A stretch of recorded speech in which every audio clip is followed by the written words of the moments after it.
Gracias, ¿me escucháis bien? Escuchamos. Bueno, perdonadme porque estamos aquí unos cuantos y he tenido que hacer uso de la mascarilla, pero os voy a dejar una imagen de Ana para que podáis saludarla, aunque de momento ella no se escucha. Hola, Ana. Hola a todos. Y aquí detrás tenemos a Juan y Mar, que son los cámaras que me van a ayudar para que todo salga perfecto. Espero no fallar. No sé si queréis que veamos un poco algunas piezas o directamente que Ana nos explique su experiencia con el piano Bradwood. Tenemos tiempo para dar una vuelta si es que Ana considera que algún... Sí, voy a explicar un poco de todo ello, voy a comentar algunas características y la... Vamos bien de tiempo, Cristina, así que proceded. Vale, pues entonces le dejo a Ana que haga ella el guión como prefiera.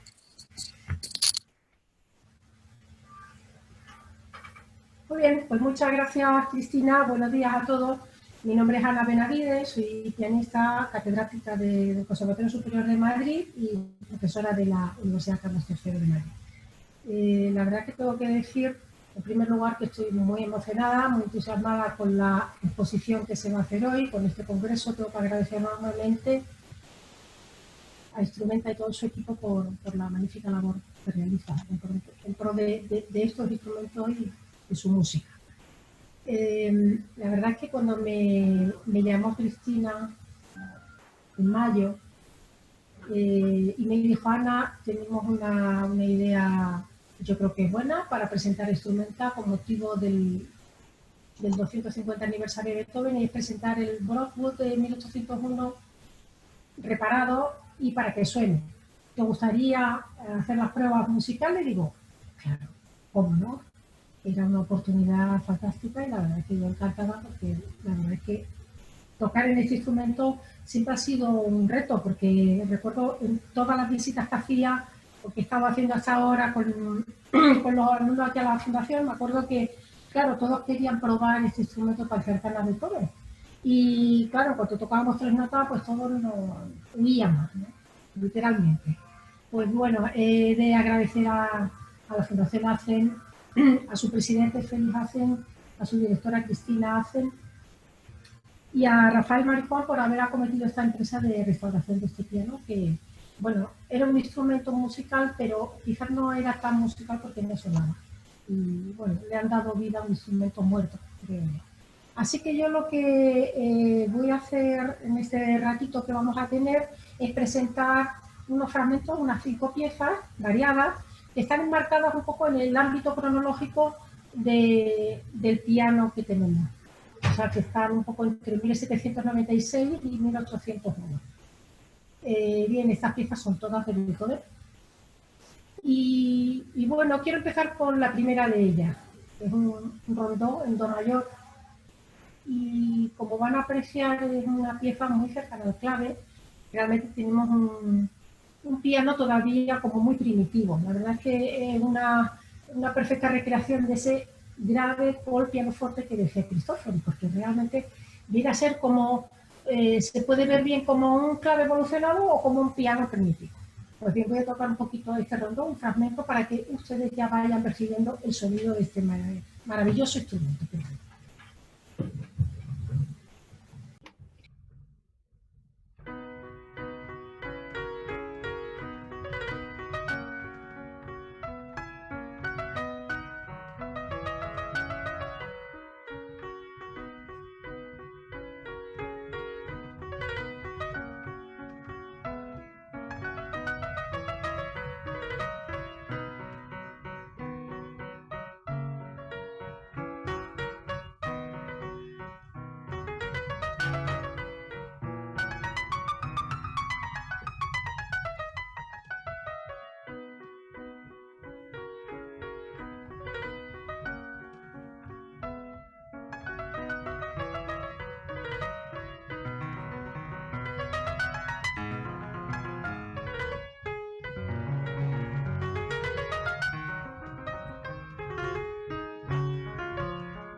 Como ven, digamos, es un estilo muy clásico, muy cercano a Mozart, todavía tiene los parámetros de frases muy regulares, muy periódicas, de 8 compases, dividido en 4×4. Digamos, está muy dentro digamos, de lo que era la forma de componer de los clásicos. Pero claro, Beethoven se mantuvo pianista, con la mentalidad de pianista desde los inicios de su carrera, y ya se manifiesta en obras muy tempranas, como vemos en esta misma que acabo de tocar. He de decir que, bueno, él solía tocar en la década de los 70 con pianos locales, con pianos de la Viena de entonces. Entonces, lógicamente, su estilo está muy condicionado por la construcción de estos instrumentos. Pero, lógicamente, Beethoven era una persona muy abierta, y abierta, por supuesto, a toda la evolución que iba siguiendo el instrumento. Entonces, ahora voy a tocar otra pieza, que es una sonata ya casi de la misma época, pero que ya refleja un cambio importante. Esta sonata es la número 4, es una sonata escrita en 96-97, publicada posteriormente. Y bueno, aquí ya vamos a ver un despliegue de medios tremendo. Entonces vamos a ver muchos de los recursos que ya se emplean en el piano moderno, como son notas repetidas, como son octavas, como son despliegues de arpegio, de acordes, una diversidad dinámica tremenda, porque, bueno, si por algo apostó Beethoven era por los fuertes contrastes dinámicos ya desde sus inicios. Y vamos a tener también sonoridades, digamos que refleja un poco la sonoridad del pedal.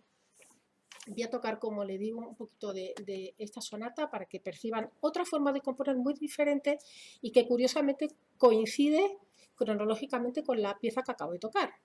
Bien, pues vamos con la sonata, un poquito del primer tiempo de la sonata número 4, opus 7 de Beethoven.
Bien, esta es una sonata para mí maravillosa,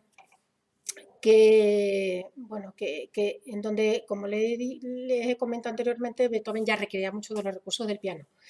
Es curioso porque, claro, la construcción del piano crece de forma paralela a cómo iban evolucionando las cosas, cómo iban evolucionando las modas. Lógicamente, los constructores dependían de su clientela y se tenían que amoldar a ella. Y entonces, en este sentido, los compositores, los intérpretes, marcaban pautas muy precisas en la construcción. Se sabe que, en concreto, Beethoven, por contar un ejemplo que ahora yo creo que viene a caso, Beethoven pues presionó un poco a Streicher, otro gran constructor de la Viena de entonces, para que construyera instrumentos más robustos, más sonoros, más potentes, en definitiva, instrumentos más cercanos a lo que conocemos como instrumentos de escuela inglesa, que son los que hoy han perdurado y se han generalizado.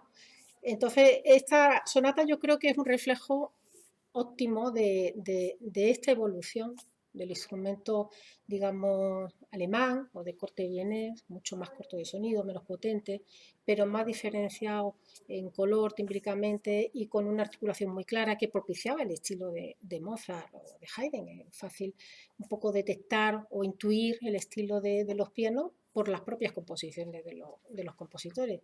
Pues bien, ya aquí Beethoven pues, requiere de un instrumento mucho más cercano al instrumento quizás que conocemos hoy. Ya está lleno de dinámicas, lleno de octavas, de recursos pianísticos complejos, complicados y que requerían igualmente de un instrumento más evolucionado. A continuación voy a tocar una bagatela que sigue un poquito esta, digamos, esta moda, pero bueno, a un nivel un poquito más, no sé si decir como más de casa, ¿no? Una obra como, digo, de menos aspiraciones a nivel virtuosístico, podríamos decir, ¿no? Es una bagatela, se sabe que Beethoven gustaba mucho de sus bagatelas, muchas de ellas se las dedicó a su hermano, y son obras breves, piezas de carácter, y podemos también intuir ese piano de sonoridades que se manifiestan sobre todo en los graves, mantenidos, notas muy largas, y en los fraseos que empiezan también a ser más largos. Esta en concreto es la bagatela, la primera de las 7 bagatelas opus 33. Voy a tocar un trocito pequeño.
A escoger esta obra es algo muy curioso que podemos apreciar en estos pianos, y es que se valían de más, digamos, de más registros típicos de lo que hoy entendemos en un piano o podemos escuchar en un piano.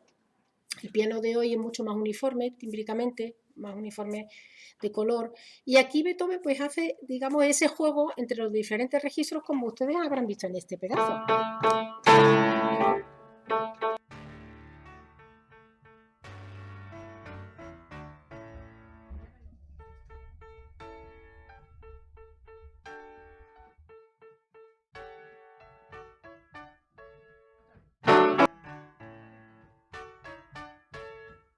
Esto es algo muy curioso, a mí como pianista me ha sorprendido mucho, porque claro, nosotros los pianistas de hoy, yo creo que muchos de nosotros, estos cambios de registro los solemos alterar en dinámica.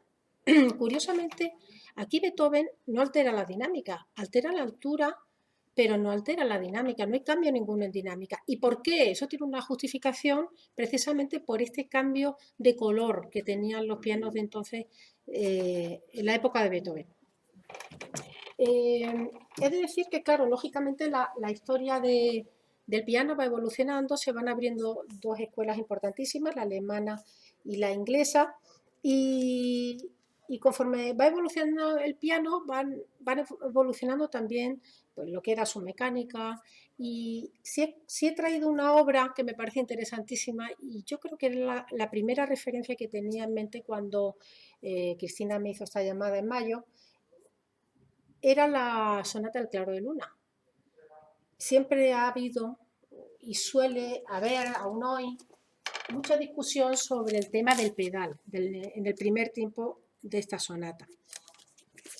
Bien, el pedal en esta sonata, pues bueno, según anotaciones del propio Beethoven, se debe mantener durante todo el movimiento, todo este primer movimiento tocado, se debe tocar senza sordina, tal cual lo estoy leyendo de como él lo indicó, ¿no? Este senza sordina se ha prestado a muchas interpretaciones.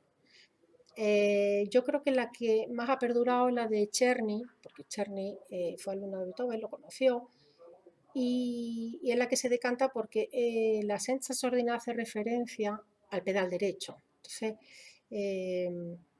cuando dice senza sordina no quiere decir sin la sordina que hoy conocemos, sino que debe de ser tocado con el pedal derecho todo el tiempo presionado, lo que quiere decir que va a tener una resonancia potente, como les digo, muy cercana a estos pianos ingleses. Esta sonata del Claro de Luna, sonata cuasi una fantasía, está ya compuesta en 1801 y yo quiero un poco poner un poco en relieve esta sonoridad del pedal mantenido. Lógicamente no hay tiempo para tocar todo el primer tiempo, pero sí voy a tocar los primeros 9 compases o los primeros, sí, 9 compases que ya tienen bastantes cambios de armonía. Y para que ustedes vean la diferencia, voy a tocar primero aquí, para que vean cómo suena en este Bradwood de 1801, y después lo voy a hacer el mismo trocito pequeño, lo voy a hacer en un piano moderno, en un Yamaha que tenemos aquí vertical. Tengo que agradecer enormemente a dos personas que están aquí a mi lado que hacen posible que estas palabras, estas sugerencias mías, estas reflexiones lleguen a ustedes, y es Juan y Mar, que están aquí acompañándome. Bien, pues como les digo, voy a esta sonata, Claro de Luna, solamente, como les digo, voy a tocar unos compases, pero con el pedal mantenido todo el tiempo, el pedal derecho.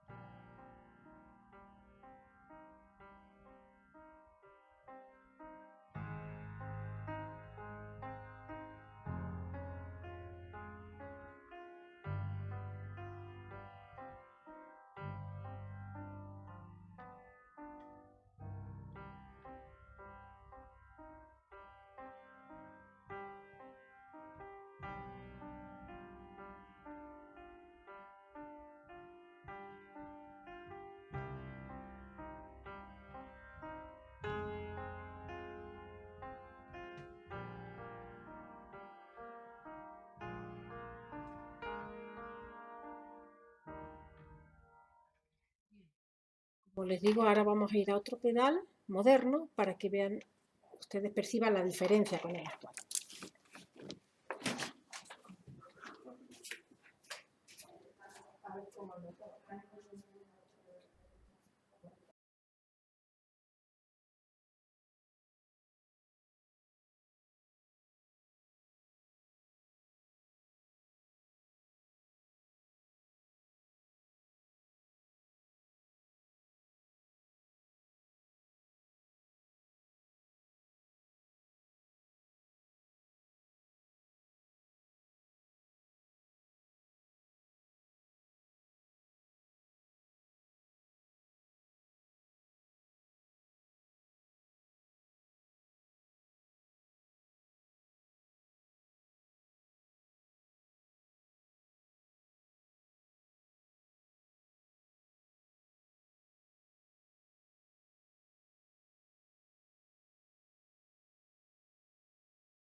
Nos obliga a los pianistas a hacer cambios importantes en la adaptación sonora de estas obras.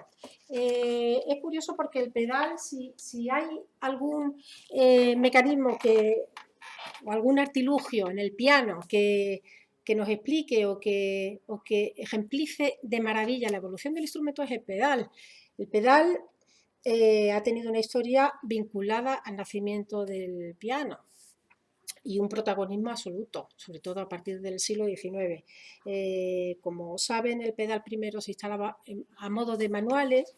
De hecho, aquí hay un magnífico piano de mesa de Garca de un constructor de los llamados 12 apóstoles, que tiene precisamente este sistema de manuales.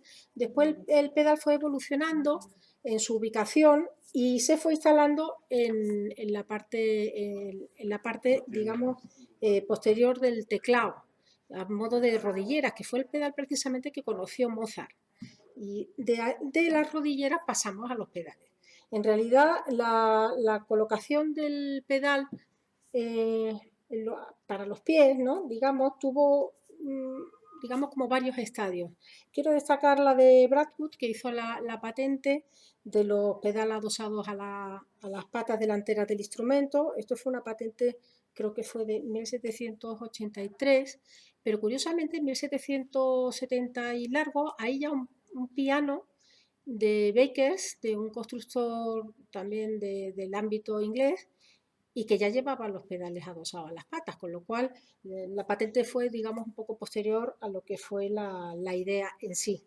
Esto es curiosísimo porque, claro, Broadwood sitúa los pedales aquí.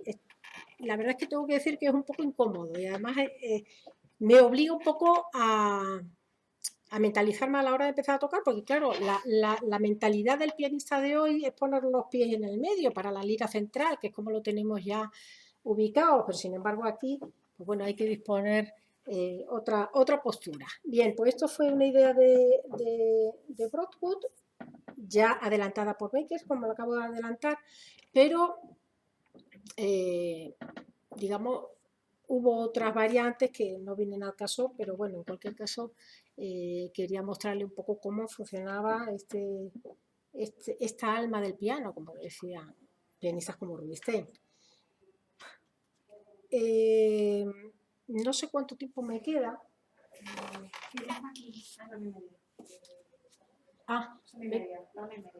Me queda todavía tiempo para explicar.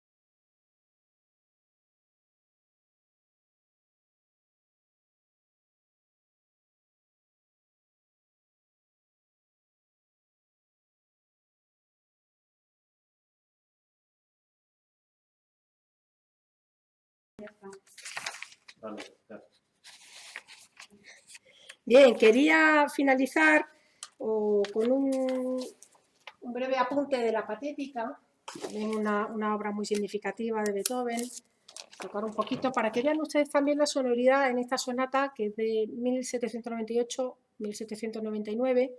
Está dedicada al príncipe Lichnowsky. Este fue un príncipe al que Beethoven, por lo visto, le dijo un día: Majestad, príncipes hay muchos, pero Beethoven solo hay uno. En fin, no hay nada más que añadir, nada más que la música en sí.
Bien, pues esta es un poco mi aportación que puedo hacer sobre este piano, lógicamente muy reducida, muy limitada por cuestiones de tiempo, lógicamente, pero no quería terminar sin hacer un poco una breve reflexión de lo que a mí me ha parecido en general respecto al piano actual. A ver, cuando yo voy a dar un concierto suelo emplear, la verdad es que una mañana para ensayar, para calentar, para hacerme el instrumento, para hacerme a la sala. Y con este instrumento he tenido que dedicarme más a fondo porque estoy enfrentándome a un instrumento que poco tiene que ver con el piano que yo suelo tocar. La técnica, por supuesto, se tiene que adecuar a él. Curiosamente, recuerdo que muchos dicen, ay, hasta, digamos, primeras décadas de finales del 19 no se hace mención de lo que es la técnica del hombro, del antebrazo, rotación. Parece que como que es muy tardía, pero es que realmente tocando este instrumento no necesitamos de tanto despliegue a nivel muscular, por lo menos, porque claro, está todo muy cercano, es todo muy sutil, el ataque ha de ser muy preciso. Y lógicamente el teclado también tiene una calada menor y de mucho menos peso. Entonces, claro, todo varía. También varía la afinación. Ustedes la habrán percibido anteriormente cuando he tocado en el Yamaha, que es casi un semitono, menos. Los pedales, lógicamente, condicionan también mucho la interpretación. He de decir que el piano es mucho más robusto, aunque parece un instrumento delicado y lógicamente hay que tener muchísimo cuidado, ya me advirtió tanto Cristina Hacen como Rafael Marijuán de ello, pero he de decir que después a la hora de tocar a mí no me da esa sensación. Yo creo que un instrumento hecho para tocar con todo el despliegue que Beethoven nos muestra en estas sonatas, ¿no? Y únicamente requiere de digamos, de una adaptación por parte nuestra. Hay una anécdota que dice que cuando Silbermann le presentó los nuevos pianos a Bach, a Juan Sebastián Bach, dijo que, bueno, se dice que Bach no los aceptó y Silbermann se tuvo que afanar en reparar, en modificar, para que al maestro pues le convenciera. Bueno, hay una teoría que dice que realmente lo que a Bach no le gustó es que se tenía que hacer a un nuevo instrumento, a una nueva técnica. Y esto ya lo aventuró Maffei cuando dio a conocer este nuevo instrumento allá por 1711, que era el primer instrumento, el primer pianoforte, salido de las manos de Cristofori. Quiero terminar un poco como he empezado, dando las gracias, de verdad, mi agradecimiento más sincero a Cristina Hacen por apostar por la reparación de este instrumento. Yo creo que lo merece. Yo creo que es una tarea y en cierto modo también una obligación para los intérpretes, para la música, para el estudio y el trabajo de lo que son estos instrumentos en nuestro país. Yo creo que nos da muchas pautas, nos da muchas pistas de cómo, de cómo sonaba estas obras en estos instrumentos en la época de Beethoven en concreto. Y bueno, terminar un poco diciendo que como escribía Beethoven en su diario, hay mucho por hacer y hay poco tiempo. Así que yo desde aquí, de verdad, gracias de nuevo y mucho ánimo para acometer otras reparaciones, otras reformas en los instrumentos, porque realmente lo que hace vivir a un instrumento y lo que le da su razón de ser es que sea musical. Precisamente el musical es lo que le da sentido a la palabra. Así que muchísimas gracias, un placer y a su disposición para lo que requieran me tienen. Muchísimas gracias. Buenos días.